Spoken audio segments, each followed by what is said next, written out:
Hi guys and girls, I'm Obsidian Ant and welcome back to Elite Dangerous on the PlayStation 4.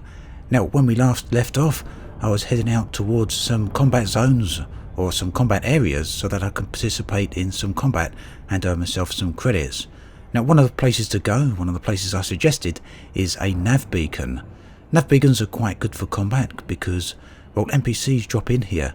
And sometimes they're wanted, which means we can shoot them. Other times they're clean, which means we need to leave them alone. Now currently I'm playing in solo, but you can play in open. Nothing wrong with playing in solo or open, totally up to you, your own choice.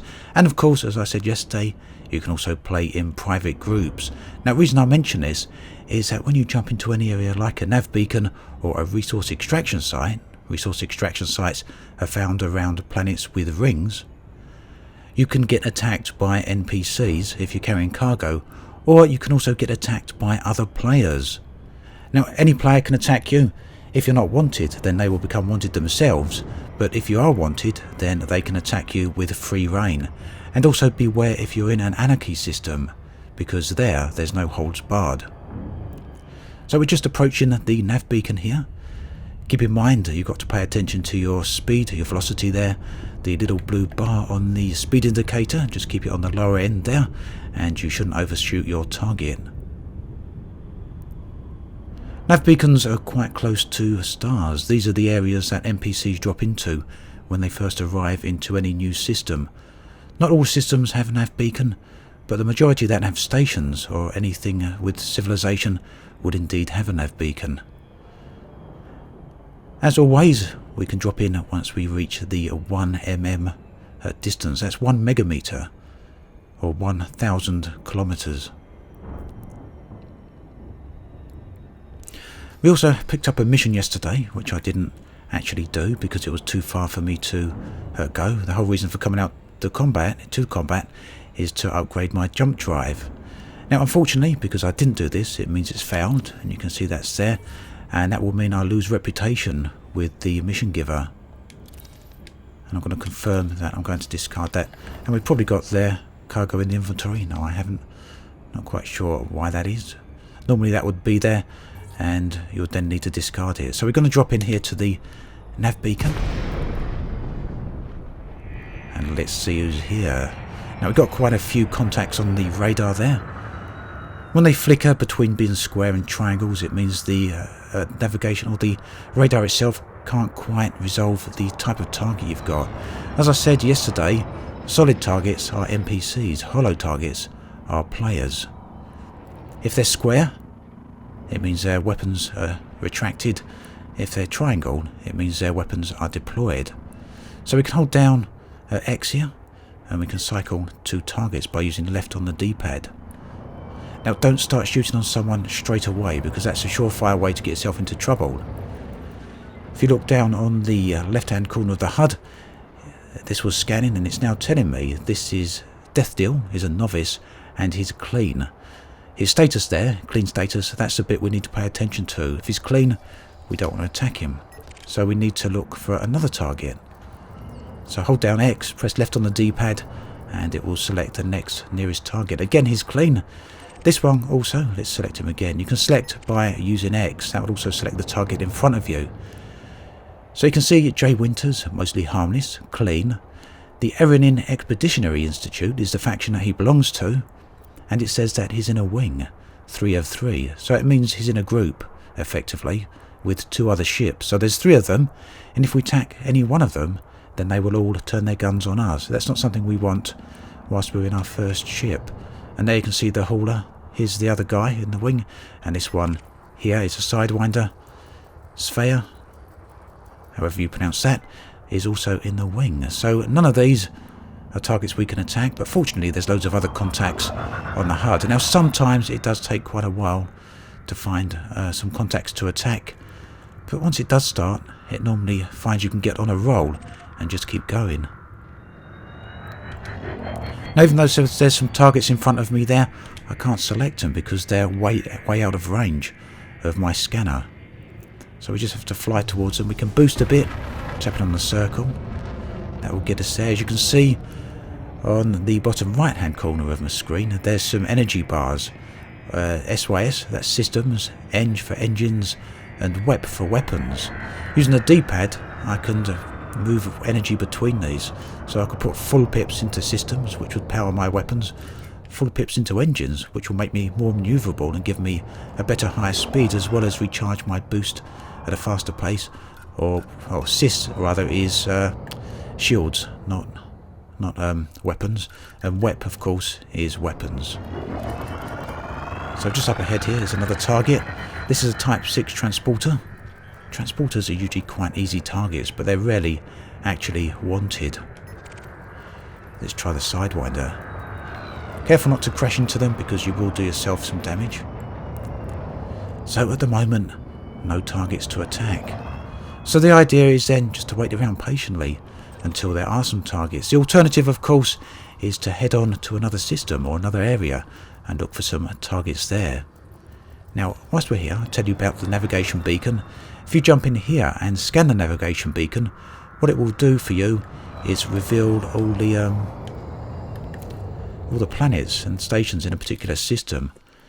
Now, this system is already populated. The system map is already populated for me because it's a previously unknown system. When you start the game, a selection of systems are already discovered. You already have the map data for them. But some systems you jump into will have completely empty maps. The only thing you'll see will be the stars. And you can use a discovery scanner to discover what's there, or you can simply drop in at the Nav Beacon and scan that. Much better to use a discovery scanner if you've got one. But we'll have a look at that a little later on. So is there any contacts here? If not, then I'll probably put a little cut in the video until there are a few that turn up. What you'll also notice is that the contacts on your left or the right panel, left panel here rather, will actually display the name once you've actually scanned someone. So we've got a high energy FSD wake. These are the little beacons, if you were, that appear when someone goes into hyperspace and jumps out of this system. And you can see they're appearing now on the radar as white contacts. So that means there was previously a ship there, but they've jumped away, gone somewhere else. If we scan them, we could probably find out where they've actually gone. Right, so over here we can see that someone's already under attack. And if we look at them, they're an Imperial Eagle. And they're down to 73% on their hull already, and they're wanted. Use the right trigger to deploy your weapons. And we're too late. Okay, so we don't get anything for that because someone else has destroyed him. Probably the police force. Okay then, I've spent a while actually searching this area trying to find a target, and sometimes it happens that you simply cannot find a wanted target to attack. So the thing is, don't spend too much time just wasting away here looking for a target. Move on to somewhere else. Now, if you are after bounty hunting, looking for targets, one of the better activities is to go into resource extraction sites. Generally, you'll find a lot more pirates there. So I'm currently in Erenin here. I've brought up the galaxy map. You can use the touchpad to navigate around the galaxy map here. And you can only really travel to the lines, the systems that are connected by the blue lines, because that's the only distance our jump range will actually cover at this point. So what I'm going to do is go to, I believe, Acellus Primus is where I want to go. Acellus Primus is a system we started out in yesterday, and it does have a ringed planet. Now, usually these ringed planets have a resource extraction site in them, and I'm not entirely sure if Acellus Primus actually does, but 9 times out of 10 they will have one. So what we're going to do is just back up to the galaxy map there, select Acellus Primus and plot route. So that's just a single jump away. If it hasn't got a resource extraction site, then we will simply jump to another system and have a look there. So remember, use a little compass. The compass is the little round circle to the left of the radar. Bring your ship round to the little blue dot. That's Acellus Primus, which is selected here, 4.48 light years away, and tap triangle. Your jump drive will then charge up and activate. Now, down on the bottom and right hand corner of the HUD, there's a little bar called fuel. It's fully orange at the moment with a little blue block indicated. The blue block is the amount of fuel that's going to be used, and you can see it's just been used up on this jump. You can only do so many jumps before you actually run out of fuel, so you will need to refuel before you run out, otherwise you're going to be stranded. You can refuel at stations or outposts, and you can also refuel from stars if you have a fuel scoop. So I highly recommend having a fuel scoop if you do a lot of travelling. So let's have a look. We can go to the system map again, and what we need to do is select Acellus Primus 3. That's Planet 3, right here. And we can then back up out the system map here. And now look at the compass there. The blue dot is hollow. What that means is that the target's actually behind us. So if we spin around, it will become a solid blue dot. And Acellus Primus 3, or Acellus 3, is now in front of us. 1,800 light seconds, so that'll take a little while to actually get there. Now as you get within 1,000 light seconds of your chosen target, you will find that things start appearing. Here there's a massive amount of resource extraction sites in Acellus 3. Now you've got low ones, you've got high ones, and you've got regular ones. There's also another type called hazardous, which isn't actually present here. Now they go in order from low to regular to high, and they're increasingly difficult. So as we're starting out, we're going to just select a low resource extraction site. And as we approach the planet here, what you'll notice is that the resource extraction site is located right inside the rings that are going around the planet. And what you want to make sure is that you don't drop into one that's on the dark side of the planet. Planets cast a shadow across the rings, and if you drop into that shadow, then it will be very dark indeed, and you won't be able to see what you're doing, and it's highly likely you'll end up crashing into a load of asteroids, because these rings are comprised of asteroids, hundreds and hundreds of them, millions of them in fact. And they're just off to the left of the, or the right of the planet, to our left. I can't quite use the head tracking to get around there. You can see the shadow that I was talking about. But we're not going over there, we're actually going down here. And again, we're about to drop out when we hit 1 mm or below 1 mm. Now what you want to make sure you don't do is just fly directly into these rings, because what will happen is your ship will take damage and you won't actually be where you want to be, so you then have to fly back out of them and come back here. So slowly navigate down, try and keep the target below you. You can fly directly towards it, but I prefer not to do that with ring systems because it's a little bit difficult to judge where you are, and you can end up crashing, like I say. So counting down here now, getting very, very close, and you'll have to be fairly quick off the mark so that you hit the triangle button on time, so that you don't overshoot and fly into the rings rather than drop out of the rings. And when we drop out, you should see the place littered with loads of ships. Most of them will be clean, most of them are here to mine. You can mine in Elite Dangerous, and the NPCs also mine. They mine the asteroids for various resources, but wherever there's miners, there is also pirates. Pirates trying to steal the cargo. And here you can see all the millions of asteroids that I was actually talking about. This particular one is made up of ice asteroids. You get other types of asteroids as well. You get rocky ones and you get metallic ones. Each of them give different types of resources. So down there on the radar you can see the local contact. So we're going to hold down X again and select the target. Now there's an Asp Scout. Asp Scouts are generally quite cheap ships, but I'd highly recommend you avoid attacking one, even though this one is simply a miner. They usually have quite powerful weapons on, and they'll annihilate you pretty quickly. So we don't want to attack that one. Here's a Cobra flying above the ring, so quite possible that this one is going to be wanted. Nope, totally wrong there. Sometimes you need a lot of patience whilst you're searching for targets to attack, unfortunately. Although, more often than not, it's actually not that way, and you will find plenty of people to attack. Now, one thing worth paying attention to is that when you are in these ring systems, you will find that there's police ships here, and those police ships will sometimes be attacking other pirates, and you can help them out by attacking the pirates as well. And you will get a bounty. You'll be awarded a bounty if you do that. Not actually get a bounty on your head. Right, now here we are. Here's a ship that's wanted. Right, there was a small cut there because my capture card cut out at the wrong possible moment, or the worst possible moment. So anyway, as I was saying, I'm not particularly brilliant at combat, so I'd highly recommend you check out YouTuber Vindicator Jones. He has some great combat tutorials. But what little I do know is you need to try and keep behind the ships here. Put your power into weapons by using the D-pad and try and keep as close as possible. Now the right trigger will deploy your weapons, and we can now start firing at Steve Baines here. And you can see already he didn't have much of a shield. I don't think he had any shield at all actually. That's the ring around his little reticule on the right of the HUD there. A little hologram rather. He's now down to 40% hull. We're firing only one weapon because the weapon energy bar is out of charge. Now, these ships are not particularly smart. He's trying to get around and bring his weapons to bear on me, assume he's even got any weapons. But he's unable to do that, so we just need to keep behind him, which with a target like this is very easy to do. And we want to try and keep quite close to him as well. He's going to pop any moment now. He's down to just 8% on his hull.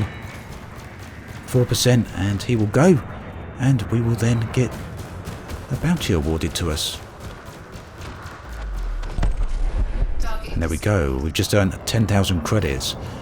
A little way towards that jump drive that we wanted, and if you go to your left panel, use the top shoulder button, the top right shoulder button to come across, and you can see there we've been awarded a 10,000 credit bounty. Now these, before we can earn them, we need to cash them in at a station, and if we die in the meantime then we will lose all bounties that we've collected. Now you'll notice there's a lot of white contacts on our radar as well now. When the ship blew up, he left behind various bits and pieces, and we can see these on the contacts menu. Canisters, we don't want any of that. Shield emitters, these are material. Again, we can use those as crafting, and that's something I'm going to go into in another video. But for the purpose of this video, I'm not going to actually pick up any of that just yet. Instead, what we're going to do is find another few targets. We want to get to 50,000 credits so we can purchase that improved jump drive. So there's some targets up there. That's a system authority vessel, so they're basically police. And they will attack any pirates that they come across, so make sure you don't become wanted because they will attack you.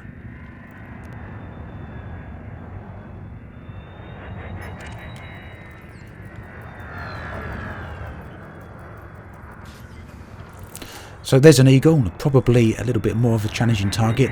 This one's got full shields. You can see around his hologram there's 3 blue circles. That's indicating full power to his shields. What we're going to do is get a little bit closer to him. He's actually scanning that Python there, and they're going to start shooting at him in a minute because that Python was a police vessel. And there you go, he started shooting at the eagle. We can actually take advantage of that because he will start taking damage from them and start fighting at them, and chances are he'll actually ignore us. So let's open fire then.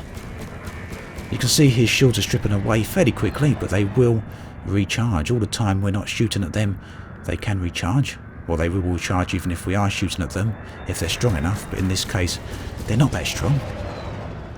And you can see this one's a much better pilot than the hauler that we were attacking previously.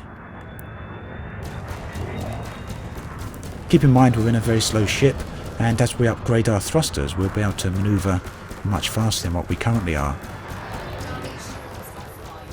So as you just heard, his shields are down. He's got a fairly thin hull, so he shouldn't last too long, and fortunately for us he's not attacking back for whatever reason. He's now facing us there, perfect opportunity for him to shoot us because his weapons will be forward facing.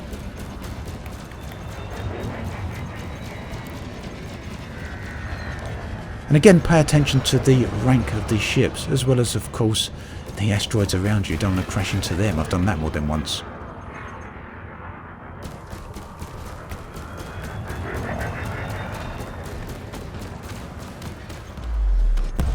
And there we go. Another 11,000 credits.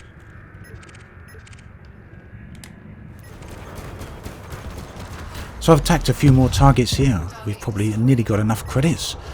And let's see what else is around there. Now, one thing you do want to pay attention to is your speed indicator. When you're in the middle of combat, you want to try and keep in the blue zone for better improved manoeuvrability. If you're too fast, you'll spin a lot slower, and if you're too slow, that doesn't help with your manoeuvrability much either. So try and keep in the blue zone, and you'll stand much better odds. Let's see how much credits we got. So we've got 45,000 in addition to the 10,000 we're already carrying. Now, I always recommend that you have enough credits to pay for your insurance. Your insurance is a percentage of the cost of your ship. In the event of death, your ship and its modules will get replaced, assuming you can cover the insurance costs. So you do need to make sure you've got a little bit of money at least in your wallet. So then, when you're done and you want to leave and cash in your bounty vouchers, you'll want to head away from the rings. You can't enter faster than light travel whilst you're in mass lock. The little mass lock indicator is down there on the bottom right, and it's currently blanked out. It'll be blue if I'm actually locked, if I'm too close to something, that is. So I can now enter Super Cruise, that's faster than light travel, and get away from this ring system here. So to cash in the vouchers, we want to go to a space station. You can see space stations on the nav menu here. You can go to the system map if you want, or you can simply just scroll down the list of targets here. Now we've got Beagle 2 landing, and we're going to select that. That's a space station, or we've probably got a we've got Baker's Prospect, which I think was the planet we started out at previously, and right there, Foster's Research, is an outpost, which is similar to the station we saw yesterday as well. So what we're going to do is head towards this station here. Look at the blue hologram there. That shows a representation of what the station actually looks like, and it's very, very close by. This is a Coriolis station. You'll probably recognise them from out of the original Elite Dangerous if you ever played them. Elite Dangerous, the original Elite rather, from 1984. So let's come around there. We did overshoot the target there because I wasn't paying close enough attention. Now usually you'll find that station entrances are facing towards the planet. So one way to help you get docking much easier, you can approach the station from behind. You can see the little orbit ring, the orbit indicator for the station there. That's the orange ring that's circling the planet. That shows you where the station will orbit around that particular planet. Now if we approach the station from this side and drop out of Super Cruise, we will find that we're behind the station. But to make things easier, we want to be near the doorway, near the entranceway. And to do that, we want to go on the inside of its orbit ring. So just fly over here. The station is just coming to our right, and we're now coming on the inside of the orbit ring. Remember, keep your speed low if you want to try this out. And now bring yourself round, and we're facing the side of the planet, the side of the station rather, that should be facing the planet. And when we drop out, we should be much closer to the doorway. It should be a lot easier to get in there. And there we go. Now if we target the station by selecting it with the X button, you can see on the hologram it's got a little arrow there. That arrow is pacing towards the doorway. A lot of new players do struggle to find the entrance ways here, and I must admit it can be a bit of a nuisance when you're starting out. It can be quite difficult to find because the station looks the same from all angles. So simply select the station and fly to the side that the arrows are facing towards. And do remember to go to your contacts tab and request docking permission. If you do try and enter the station without docking or without requesting docking permission, then the station will issue a fine, and if you don't get out of the way in time, then the station will destroy you. The penalties are quite harsh. So try and keep slow here. The recommended speed, the speed the station prefers you to go at, is below 100 meters a second. If you're going faster than that, you will be considered to be speeding. So if you crash into another ship, you will be fined. If you crash into another ship and destroy it, then the station will destroy you in kind. Try and come in from the green side. That's common etiquette, and it's less likely you'll crash into other ships. And you can see there we've got landing pad 36. Now I'm going to come to a stop here for just a moment. Don't do it too close to the doorway because that is also a crime. If you block in the doorway, the station will destroy you. So we've got landing pad 36. It could be quite hard sometimes to work out where the landing pad is, but do look at that little compass again. The little blue indicator will tell you where the landing pad is, and you can see it's right there. Got a large pad at 32, that's for the larger ships. The smaller ships, like the Sidewinder, get the little pads like this. So do remember to deploy landing gear. Don't tap the boost button, because you will go boosting into the ground or the rear of the station. That's the worst thing that you could possibly want to do. So hold down the circle button and press down on the D-pad to deploy landing gear, and then you can come in on the landing pad here. Nice and easy does it.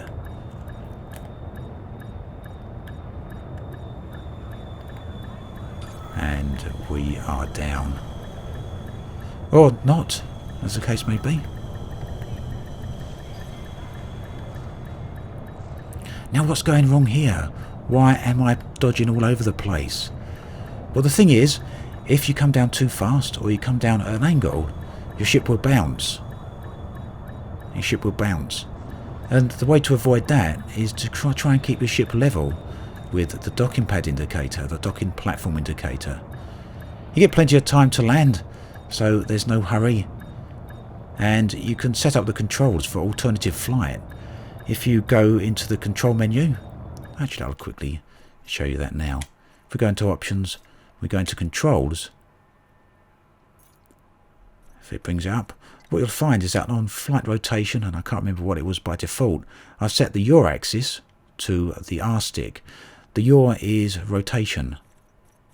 And then for alternate flight, I've set the right stick to lateral thrust, which will allow us to move left or right. Now, to switch between alternate flight and regular flight, simply use L3. And that way, we can switch between yawing. I'm on yaw now. Press L3, and I can then get to lateral thrust. Come to a stop in the middle there, and gently down. And we're now locked in place. Okay, so now we want to cash in those bounty vouchers we earned. Remember, we've got about 45,000. We're going to go to Starport Services. We're going to go to the Contacts menu. Contacts menu. And you'll see there that we can cash in the bounty vouchers. Redeemable bounty vouchers, 45,000 credits. We're going to confirm that. And holding down square and looking at the system panel. And we've earned a trophy there. We can now see we've got 56,000 credits. So next up is to get that improved jump drive. Now, not all stations sell all the equipment you want, and we could buy some fuel here. I'm going to refuel. Not all stations sell all the modules that you actually want. So sometimes you have to travel to a different station.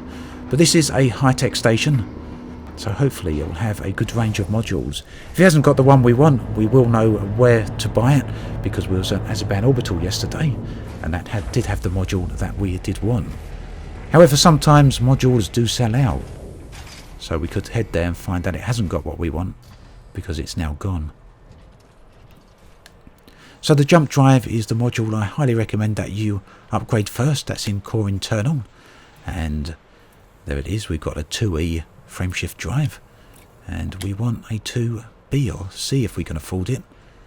They go in order up to A being the best. It's a lot more money than we can afford. Down on the bottom, you can see, if we go back to 2E, down on the bottom there, you can see our jump range is 5.82 light years. That's min. Min means when our cargo hold is full. 6 is our current jump range. So 2D brings us up to 7.29. 2C brings us up to 8.82. And 2B brings us up to 11.11 light years, which is good enough to allow you to get most places within the inhabited bubble. Best of all, though, is you want a 2A, which would get you to 13.2. But all we can afford for now is 2B, so we're going to buy that. And we're going to exchange. What we could do is store our old module if we want to. In fact, that's what we will do. We're going to store the old one. That will then go into our hangar here, and we can retrieve that at any time in the future. You never know when you might want to downgrade a module. So one thing to pay attention to here is that we've now upgraded our ship. That now means that the value of our ship has increased. If we look at our right panel here, we can see that the rebuy cost of the ship is now 2,600 credits. We've got a balance of 3,300, so if we do get destroyed, we can afford to cover the cost of the ship. So now we've got a better jump range, what can we do? Well, we can have a look at missions. We should have a much better availability of missions now. And once these come up, keep in mind that our reputation would also affect what missions we've got available. We can do an assassination mission. That's quite a high paying one, but it will probably be a little difficult in the ship that we're currently in. This is from Acellus Primus Academy. We can look at Acellus Primus Gold. And they've got 2 missions. Both of these are also combat missions. We don't want them. Let's look at the Acellus Primus League. Source and return 2 units of insulating cargo membrane, or insulating membrane rather. Now that means we need to go and find that cargo, which I don't particularly want to do. Or we can also do a boom data delivery mission. Now that's 40 light years away, quite a way. Let's select it. We'll open up the galaxy map. That will then select that particular system for us, and we'll be able to see if we can reach it or not. So we'll try and plot a route to it, and we can reach it, but unfortunately the dotted line means that we will run out of fuel before we get there. So the options here are to refuel along the way. We can probably stop at a system here and buy some more fuel at one of the stations, or we can try and buy a fuel scoop. The alternative, of course, is to look for a mission that's much closer. So let's have a look. What else have we got? Now we've got a boom data delivery mission that's just 11 light years away. That's much better. It's a lower payout, but we can get there far quicker. And we've got another one there, and we've got another one there. So what I'm going to do is take all 3 of these. We're going to leave the other one because it's 30 light years away. Now data delivery missions are very good because they don't require any cargo space, and they're very easy to perform. So we're going to take all of them, and if we do complete all of them, that will increase our reputation with the faction here, which means we'll get better missions from them in the future. And whilst we're at it, we'll check whether or not there's any data missions to the same systems, and unfortunately there's not. So now we can look at the transactions panel again. We can select any one of these missions, it doesn't really matter which one, but we will have to do them all in turn. We can look at all in here, the system all in, the galaxy map, and again that will bring up the system, and we can select what? We can plot in a route. There we go, we've plotted in a route to all in, and it's 2 jumps, and you can see there's no dashed line, which means we can get there without having to refuel. Much better. So, launch your ship, and do as we've done before, simply align your ship when you're outside the station towards your destination system and press the hyperspace jump key and you'll go off to that system. Now leaving the station can be a little bit difficult for some people, but the thing to do is just align yourself with the entrance or the exit before you start moving forward. Now it's not what I did here because I've got a bit of experience, but just fly up, get yourself aligned and then start moving forward. Again, exit on the green side. You'll also want to make sure that you've retracted your landing gear. Now you can speed up to full speed if you want, but do bear in mind that I'm speeding here, so we'll get in trouble if I actually clip or hit anything. Once you're out, you can align yourself to your target, and at the moment I am mass locked, so I can't enter hyperspace. Mass locked icon, remember, is down on the bottom right. So we can just boost away, and when we're out of range, we'll be able to jump straight to hyperspace, and there we go. So, just wanted to check my inventory here, just in case I've got anything. I didn't think I had, but wanted to make sure that I'm not carrying anything that might give me any unwanted attention. Now this jump is going to be a little bit different to normal, not this actual single jump here, but the overall journey I mean. What we've done so far in the video is just jump from one system to the next, but what we've got here is a route plotted in, which is multiple jumps. So when we come out of hyperspace this time, we'll be in just the first leg of the journey and we'll then have to jump again to arrive at our ultimate destination. Now as with previous, you don't want to crash into the star, so make sure you move. I try and align with the star and just skim across its atmosphere here. And if we had a fuel scoop, we'd be scooping up some fuel and filling up our tank. Once we're out of range of the star, we can then align ourselves to the next target, or the next target system, and then enter Super Cruise again and start charging up. Now what's happening here, you'll notice that above the radar, on the top left of the radar, there is a temperature icon. And what's happened is that I've started charging the jump drive a little bit too early on. We're too close to the sun. So with the combined heat from the sun, as well as the heat generated from the hyperspace drive, we will start overheating our ship. And that will start causing damage to our ship. The modules will take damage, and ultimately the hull will take damage. If we were to prolong that long enough, then the ship would explode. But we're nowhere near that. All I did was cancel the hyperspace jump by pressing triangle, wait till we were out of range, and then press it again. Now this jump is the last one. It will bring us to the destination system, and we can then come out of warp and basically lock our target in for the system that or the station that we need to arrive at. And we'll see this on our left nav panel, remember? Again, you can look at the system map if you so want, but it's very easy to find. It's just the station that's got the little planet icon to the right of it. That's the mission icon. So we can select that and then bring ourselves round towards that destination. So we're approaching Edward's Ring here, and I gave you a little tip early on with the big stations to enter them or to leave Super Cruise from inside the orbit ring. Now when it comes to outposts, you don't need to do that because these are just platforms and they don't have an entrance way. So you can simply leave Super Cruise from absolutely any direction you desire, whether that's above or below, or even from this direction here.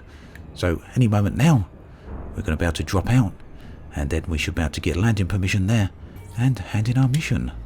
And as we did with the tutorial mission, then we can just go to Starport Services, go to the missions menu, and hand this mission in. And then we just repeat it for any other missions that we've actually got. Now as you can see here, just out of interest, refuel is unavailable. Not all stations have all facilities. This particular outpost can't even give you fuel, but they do have a mission board, and we can hand in the boom data delivery. And right there you can see our faction increase, reputation increase with the faction from the station in Olin. And there we go, a nice fat 20,000 credits. So then, I think that's as good a place as any to leave it for today. We'll be back pretty soon with another video, and we'll have a look at some of the other systems within Elite in more depth. There's engineers to cover, there's planets to cover, there's a whole bunch of things, so we'll get into the more meat of it in the next video. As always, thanks for watching, and I'll catch you guys and girls next time.